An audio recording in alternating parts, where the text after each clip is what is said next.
تاسو له اس بي اس پختو سره یاست.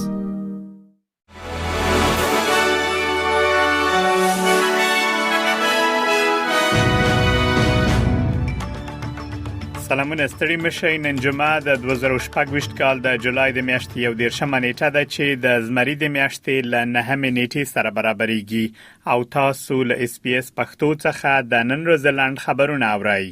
د امریکا ولسمشر ډونالد ټرمپ وایي چې د هغه د سولې بورډ هغه څه ته رسیدلی چې نوموړی یې د غزې په تړانګه کې د حماس او نور وسلوالو ډلو د بشپړې بېوسلې کولو لپاره یو تاریخي تړون بولي.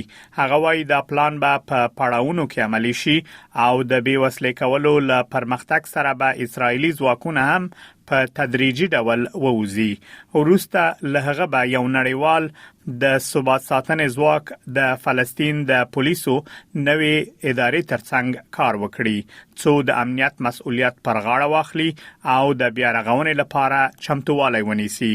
د حماس د مذاکراتي ټیم یو غړي ویلي چې ډلې په غزې کې د بشپړ بېوسلې کولو پلان سره موافقه کړې، خو وايي چې دا مسأله له غزې څخه د اسرایلو د وټلو سره تړاو لري او همدارنګه د یوې ملي کمیټې د ځای پر ځای کېدو او په سیمه کې د بیا رغونې کارونو سره تړاو لري.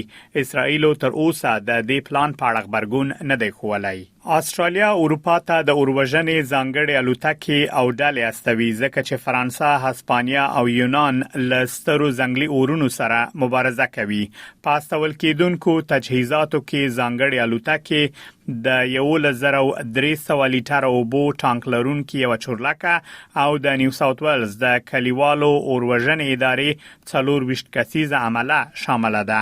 په همدې حال کې هسپانیا له نویو ګواښونو سره مخ ده ځکه چې سخت ګرمۍ او زورورو بادونو د سویلي اروپا ډیره برخه د خبرداري په حالت کې ساتلې ده.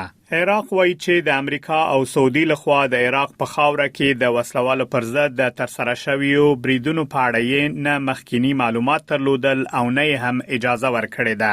دا څرګندونې داسې مهال شوي چې سعودي عربستان د باب المندب تنګي په شاوخوا کې د سمندري تګ راتګ د خوندي کولو لپاره د یو نوي سمندري دفاعي ائتلاف د جوړېدو اعلان کړی دی. د سعودي د دفاع وزارت د ائتلاف د 14 غړو هیوادونو په استازیتوب یو غډه اعلامیه خبره کړې چې قطر، مصر او ترکیه هم پکې شامل دي. ملګرو ملتونو د منځني ختیځ د شخړې د پراخېدو په اړه هیوادونو ته خبرداري ورکړې او د دې سازمان ویاند فرهان حق وایي چې د سیمې د کړکېچ له پراخېدو سره د ملکی وګړو لپاره د خطر کچه لوړه شوې ده. د بخښنې نړیوال سازمان له اروپאי ټولنې غوښتي چې له طالبانو سره د افغان کډوالو د ستنولو په برخه کې همکاري ودروي. د بخښنې نړیوال سازمان د غوښتنه د یوې اعلامیې په خپرولو سره کړې ده. د دې سازمان په اعلامیه کې راغلي چې د طالبانو تر واک لاندې افغانستان د هغو کسانو لپاره چې په زور ورستنیږي خوندي ځای نه دی. د بخښنې نړیوال سازمان د غوښتنه داسې مهال کوي چې اروپאי اتحادیه څه موده وړاندې په بروکسل کې د طالبانو د یو پلاوي کوربتوب وکړ څو د افغانانو د ایستلو او بیرته ستنولو په برخه کې تخنیکی خبرې وکړي. دا و د نن ورځ لاند خبرونه چې ما مجيب منیب تاسو ته وړاندې کړل. تر بیا ښه وخت ولرئ.